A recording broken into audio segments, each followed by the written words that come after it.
Hey, what's going on, CoinOpTV subscribers? Robert walking here. In this video, I want to do another Shaw Brothers classic martial arts movie review, this time for the movie The Invincible Fist from 1969. This is directed by Chang Cheh, one of my favorite Shaw Brothers directors. We're still in the 60s with this Shout Factory Shaw Brothers classic collection. I just rewatched this, or actually I watched it for the first time on Blu-ray, and it comes paired with Dragon Swamp, which I also did a review for in a separate video.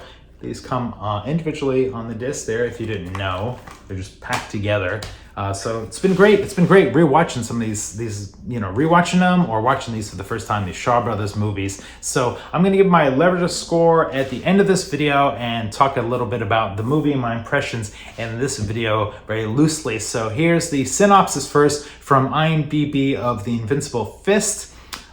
Lo Lieh, future international star of King Boxer, plays a dedicated chief constable for Chiang village who falls in love with the blind daughter of a bandit who's wreaking havoc.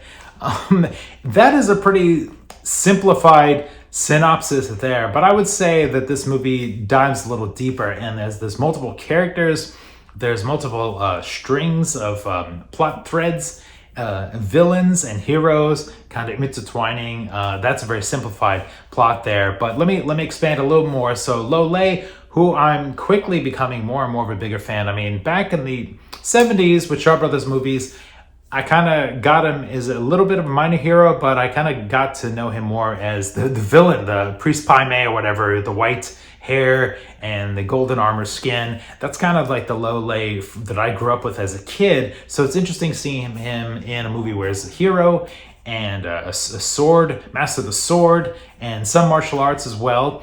And, I'm just like, all right, I'm on Team Lo Lieh here. You have to let me know in the comments below if you're on Team Lo Lieh or not.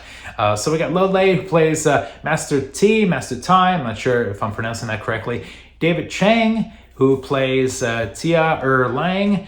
This is kind of like the beginning of we get to see David Chang being kind of elevated from cameo guest role to now being, almost like a semi-co-lead in this movie. You have to let me know in the comments below where you kind of saw the tipping point of his rising star happening. Was it in this movie? Because watching these movies in this collection for the first time, I'm sort of seeing some of that as a pattern.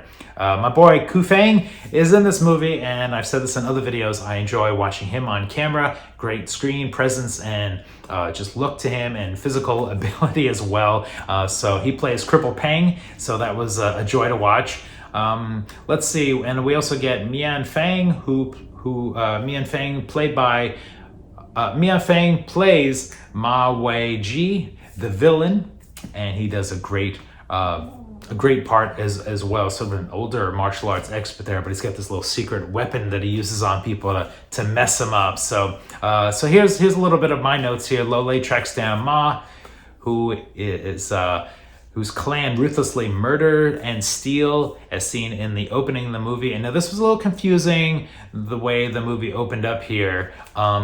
It just starts with like a bunch of what looks like ninjas killing off like a group of people and stealing their gold, and then they deliver it to a guy inside of a wagon that's hidden, and there's a little bit more of a payoff of that shortly in the movie. It was like, okay, we're right from the get-go, we don't know who anybody is in this movie. We're starting off with some action and some murder and some death, and when we introduced to Lo Lieh, who I was originally thinking maybe was a part of the law, or like sheriff or something like that. I guess he's like a mercenary for hire, bounty hunter. What does this say here? Constable or something like that. I think that's kind of the equivalent. So he's not really like the law or the sheriff in town, but he kind of comes off as one.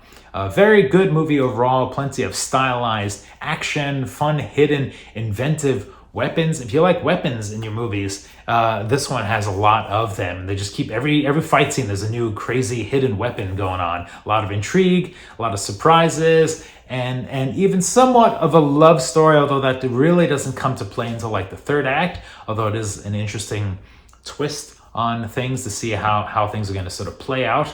There are some cons I have in this movie, though. There's a little too much hiding in the tall grass repetition for my taste. A lot of this is shot in a good chunk of this looks like it's shot in the same location, where it's basically tall grass or the reeds, and people are ducking for cover and hiding, and they're just going in there, and then there's other people scouting around looking for them. Once or twice maybe, but it felt like they were doing that 3 or 4 times, and that was a lot. And with that note, another con, sort of a pro and a con, is as much like David Chang in this movie, we get 2 scenes where David Chang is the David Chang Deus Machina scene, where he has to pop up from out of nowhere and rescues Lo Lieh from sudden death or almost death or something like that. And, you know, it's like, okay, once I'll give it to you, but then when it happened the second time, I was like, okay, now is this going to be the thing, you know, or is David Chang going to be popping up to save the day, flying in from off camera? So that was a couple of cons, but overall, I enjoyed the Invincible Fist a lot. My first time viewing it, I actually watched it 3 times because there's this disc has multiple commentaries. So I watched it the first time, and then I watched it Invincible Fist new audio commentary with James Muj, veteran Hong Kong film critic, and there's also a bonus commentary track that's on here that's not listed on the packaging, but you can see it in the menu screen. It was like a late edition, which was fun and informative as well. The only thing funky about it is it goes a little bit out of sync. It goes a little out of sync about halfway through because apparently the commentator person on there had like a shorter cut of the movie, and there wasn't the final QCing of that, so that was a little bit of a drag. But you know, still the commentary stuff is useful. What else we get? Trailers. It seems like all these always have bonus for trailers and images and things like that. So my letter score is going to be B+. Highly rewatchable, The Invincible Fist. Like I said, I already watched it 3 times, so I'm going to put this on hold for now and jump back into it maybe in a few years and see what I think again. So you'll have to let me know in the comments below what you think. I know this movie review was a little longer than I'm normally doing, but lots to talk about, lots going on in this movie. For CoinOpTV, thanks a bunch for watching. We'll see you in the next video.